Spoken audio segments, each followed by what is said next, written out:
ஒரு நிமிஷம் Mitra. Yes sir, supervisor Muthu உங்களை பார்க்கணும்னு சொல்றாரு. முத்துவா? Yes sir.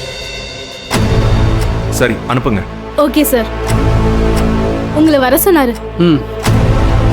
மகேஷ், எவ்வளவு முக்கியமான விஷயம் டிஸ்கஸ் பண்ணிக்கிட்டு இருக்கோம். எந்த நேரத்துல எதுக்கு இப்ப முத்து? மித்ரா, அடுத்த மாசம் ஸ்டோரேஜ்க்கு பிரச்சனை வரக்கூடாதுன்னு இப்ப வேற ஹவுஸ் தேடிக்கிட்டு இருக்கோம். அது இன்னொரு ஹாஃப் அன் ஹவர் கழிச்சு கூட பேசிக்கலாம். ஆனா ஒரு சூப்பர்வைசர் என்ன பார்க்கணும்னு சொல்றாருன்னா ஏதாவது ஒரு முக்கியமான விஷயமா தான் இருக்கும். வரட்டும், என்னன்னு கேட்போம். May come in sir. Come in sir. உள்ள வா முத்து. என்ன விஷயம்? சார், உங்ககிட்ட கொஞ்சம் தனியா பேசணும். மித்ரா, நீ உன் கேபின்ல வெயிட் பண்ண, நான் கூப்பிடுறேன். மகேஷ். மித்ரா ப்ளீஸ்.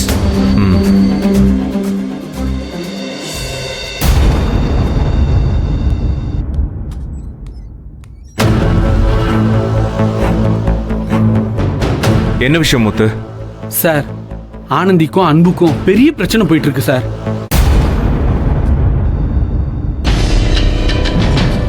நாளுக்கு நாள் அது அதிகமாகிட்டே போயிட்டு இருக்கு சார்.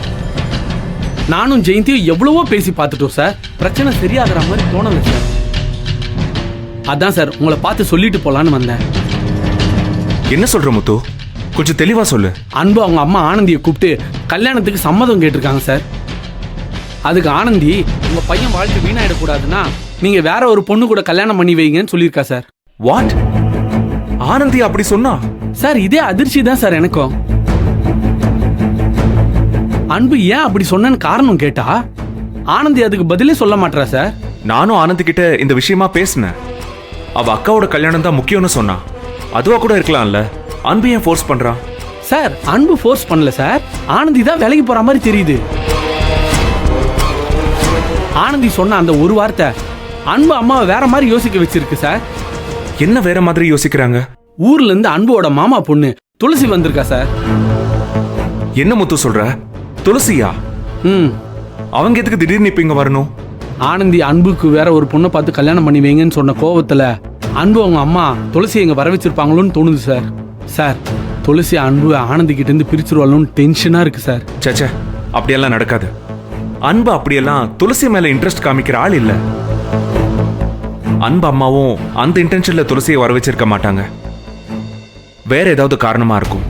துளசி எனக்கு வேணாம், ஆனந்தி தான் வேணும்னு துளசி அவங்க அம்மா கிட்ட அன்பு சொன்னதுக்கு அப்புறமும் துளசி எதுக்கு சார் இங்க வரணும்? எனக்கு எதுவும் காரணம் இல்லாம நடக்கிற மாதிரி தெரியல சார். நீங்க தான் சார் அன்பையும் ஆனந்தியும் கூப்பிட்டு பேசி கொஞ்சம் புரிய வைக்கணும். நீ சொல்றது எல்லாம் வச்சு பார்க்கும்போது பிரச்சனை அன்பு ஆனந்தி மட்டும் இல்ல, அன்பு அம்மான்னு தோணுது. நான் அன்பு அம்மாவை கூப்பிட்டு பேசி பார்க்கறேன். நீ கவலைப்படாத, நான் பாத்துக்கிறேன். சார், எதுவா இருந்தாலும் கொஞ்சம் சீக்கிரமா பண்ணுங்க சார். அந்த துளசி வந்த முதல் நாளே அன்புக்கு சாப்பாடு கொடுக்கறேன்னு கம்பெனி வரைக்கும் வந்துட்டா.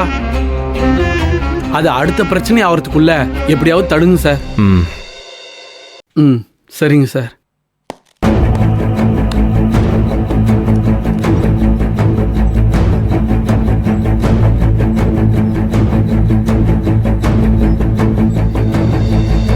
ஏற்கனவே அன்பு ஆனந்தியை எப்படி ஒண்ணு சேர்த்து வச்சு இந்த பிரச்சனையில இருந்து வெளியில வந்து மகேஷ கல்யாணம் பண்றதுன்னு தெரியாம டென்ஷன்ல சுத்திக்கிட்டு இருக்கோம்.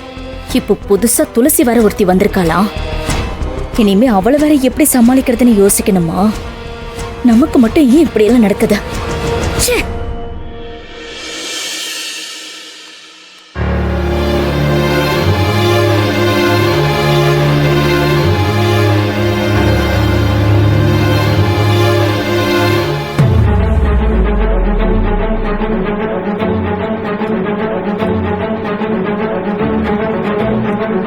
இப்படி தண்ணி குடிச்சாலாம் பசி அடங்காது, சாப்பிட்டாதான் பசி அடங்கும். இந்தா புடி. நான் தான் வேண்டான்னு சொல்லிட்டேன்ல, நீ எதுக்கு இதெல்லாம் வாங்கிட்டு வந்த? நீ பசியா இருக்குன்னு தான் நான் வாங்கிட்டு வந்தேன். ஒருவேளை சாப்பிடாம இருந்தா நான் ஒன்னும் செத்துற மாட்டேன். எனக்கு வேணாம், தயவு செஞ்சு எடுத்துட்டு போ. ஏன் ரெண்டு பேரும் இவ்வளவு பிடிவாதம் பிடிக்கிறீங்கன்னு எனக்கு ஒண்ணுமே புரியல. முத்து, நான் எவ்வளவு சொன்னாலும் இவங்க கேக்குற மாதிரி தெரியல. நீ அது சொல்லு. நம்ம பேச்சுக்கு மரியாதை கொடுக்கறவங்களா இருந்தா இவ்வளவு நேரம் நம்மள கெஞ்ச விட்டு வேடிக்கை பார்த்துட்டு இருப்பாங்களா? நீ கெஞ்சி ஒன்றும் ஆக போறதில்ல. முதல்ல நீ போய் சாப்பிட்ற வழியை பார். ஆமாண்ணே, கரெக்ட். 2 பேருக்கும் சரியான கல் நெஞ்சம். ஜெயந்தியக்கா வா, நம்ம போய் சாப்பிடலாம். அன்பு, நீ நினைக்கிற மாதிரி துளசி எந்த தப்பான எண்ணத்தோடவும் சமைச்சு கொண்டு வந்த மாதிரி தெரியல. உன் மேல இருக்க பாசத்துல தான் சமைச்சு கொண்டு வந்திருக்கா. உனக்கு மட்டும் இல்ல, ஆனந்திக்க சேர்த்து ஏதோ வாங்கிட்டு வந்திருக்கா. இங்க வைக்கிறேன். விருப்பம் இருந்தா 2 பேரும் சாப்பிடுங்க, இல்லாட்டி உங்க இஷ்டம். இதுக்கு மேல சொல்ல ஒன்னும் இல்ல. ஆனா ஒண்ணு மட்டும் சொல்லிக்கிறேன். நீயும் ஆனந்தி என்னதான் சண்டை போட்டிருந்தாலும் நீ சாப்பிடலன்னா அவ சாப்பிட மாட்டா. அன்பன மாட்டா. ஆனந்தி சாப்பிடாம எப்படி சாப்பிடும்? இவங்க கிட்ட பேசிட்டு இருந்தா நம்ம தான் பட்னியா இருக்கணும். சாப்பாடு தான் வச்சுட்டீங்கல்ல, அவங்களுக்கு வேணும்னா வந்து சாப்பிட்டோம். நீங்க வாங்க, நம்ம போய் சாப்பிடுவோம்.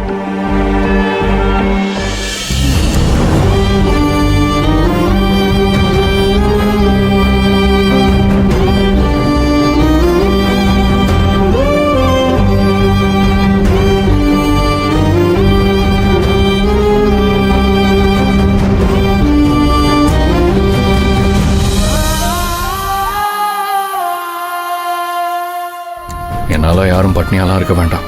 அவங்க போய் சாப்பிடலாம். நான் பட்னியா இருக்க கூடாதுன்னு நீங்க நினைக்கும் போது நீங்க பட்னியா இருக்கணும்னு நான் நினைப்பேனா? நீங்க சாப்பிட்றதா இருந்தா நானும் சாப்பிட்றேன், இல்லைன்னா நான் சாப்பிடல.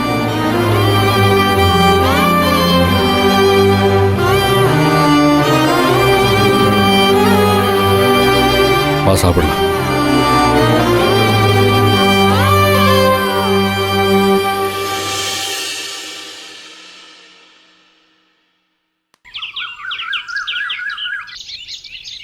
இந்த பாருப்பா, அதெல்லாம் கட்டுப்படி ஆகாது.